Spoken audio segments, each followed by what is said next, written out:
Olá, pessoal, meus irmãos, minhas irmãs, Deus seja conosco. Terceira parte de reflexões acerca do tema liberdade, igualdade e fraternidade. Para hoje, a palavra fraternidade. Fundo musical para este vídeo, executado pela maravilhosa orquestra do arranjador marselhês Franck Poucel, a belíssima valsa Sous le ciel de Paris, ou em bom português, Sobre o céu de Paris. É da consciência do espírito a raciocinar a fé. Arrazoemo-la então.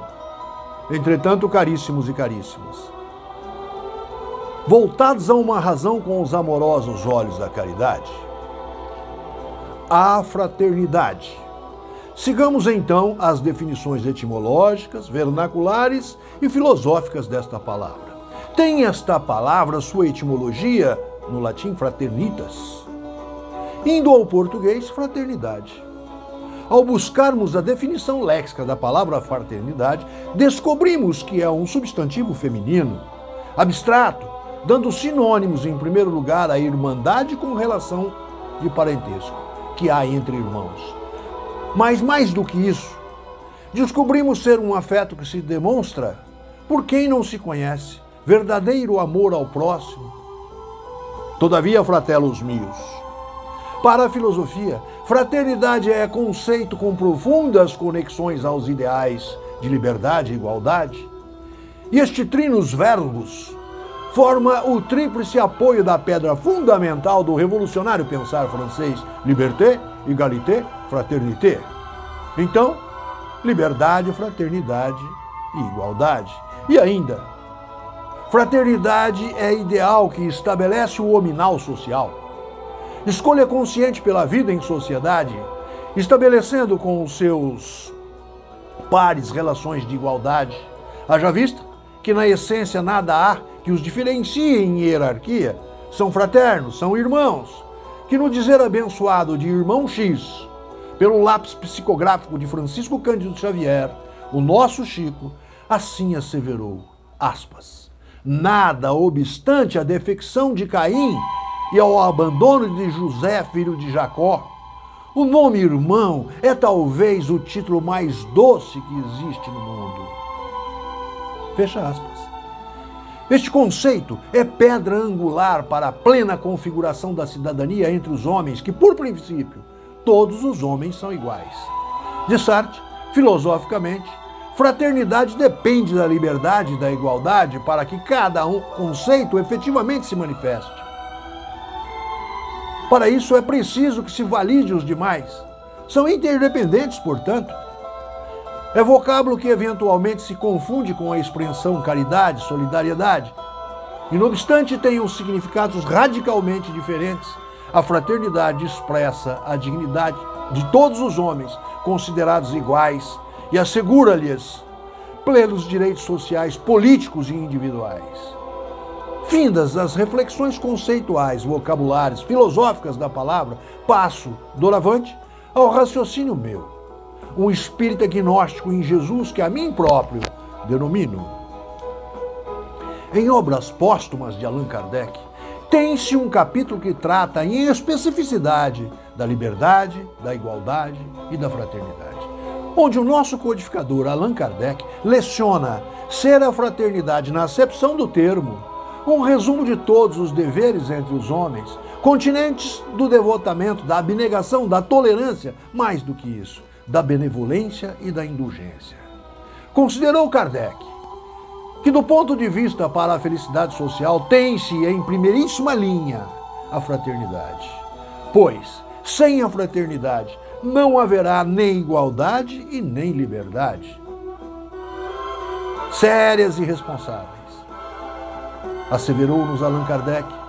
Portanto, a igualdade é decorrente da fraternidade, oferecendo por consequência a ambas em casamento a filha liberdade. Supôs ali o nosso Kardec uma sociedade de homens bastantemente desinteressados, benevolentes e indulgentes, justos e perfeitos entre si, para fraternalmente viverem, não ocorrendo privilégios nem direitos excepcionais. Diz-nos que tratar alguém como irmão é tratá-lo de igual para igual, é querer-lhe o que gostaria para si próprio.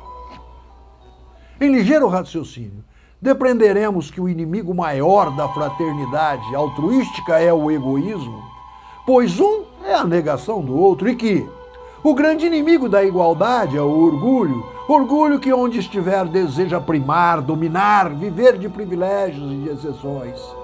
Orgulho que até suporta e tolera a igualdade social, entretanto jamais a fundará.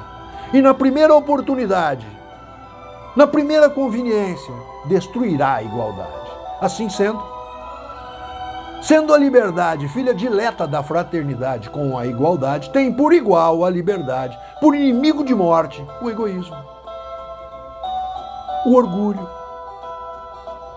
A meu juízo, a fraternidade, a igualdade e a liberdade, todas em conceitos de respeito e amor social, somente se possibilitam entre os homens se e somente se houver total abstinência do orgulho e do egoísmo. Todavia, fratelos meus, como haver abstinência integral das antíteses conceituais do conceito natural liberté, égalité, fraternidade? O orgulho e o egoísmo. Simples, porém composto. Para compreendermos a prática da caridade que exemplarmente nos é demonstrada pelo grande mestre crístico, o Nazareno Jesus, o Excelsior Cristo de Deus, que magistralmente nos fora definida na pergunta 886 de O Livro dos Espíritos, com a seguinte resposta: benevolência para com todos, indistintamente, indulgência incondicional para com as imperfeições dos outros e as nossas, e o perdão total das ofensas. Essa composição trinitária, benevolência, indulgência e perdão, é dependente da difícil trindade subjetiva nominal: vontade, boa vontade e força de vontade. Sendo que, ao reduzirmos cabalisticamente o numeral 886 de O Livro dos Espíritos, pois não há acaso, em somatória individual redutiva temos 8 mais 8 mais 6, que é igual a 22, que é igual a 2 mais 2, que é igual a 4. E o numeral 4 tem um significado muito interessante. O numeral 4 significa a conquista do homem, que somente conseguirá depois de custoso, justo e perfeito lapidar da pedra bruta, com desiderato a pedra polida, que contém o brilho luminífero em direção vertical em 360 graus ao Criador mental de tudo que há criado, Deus nosso Pai. E assim, finalizaremos a série Igualdade, Fraternidade e Liberdade, tributando louvores ao Criador mental de tudo que há criado, Deus nosso Pai. Louvado seja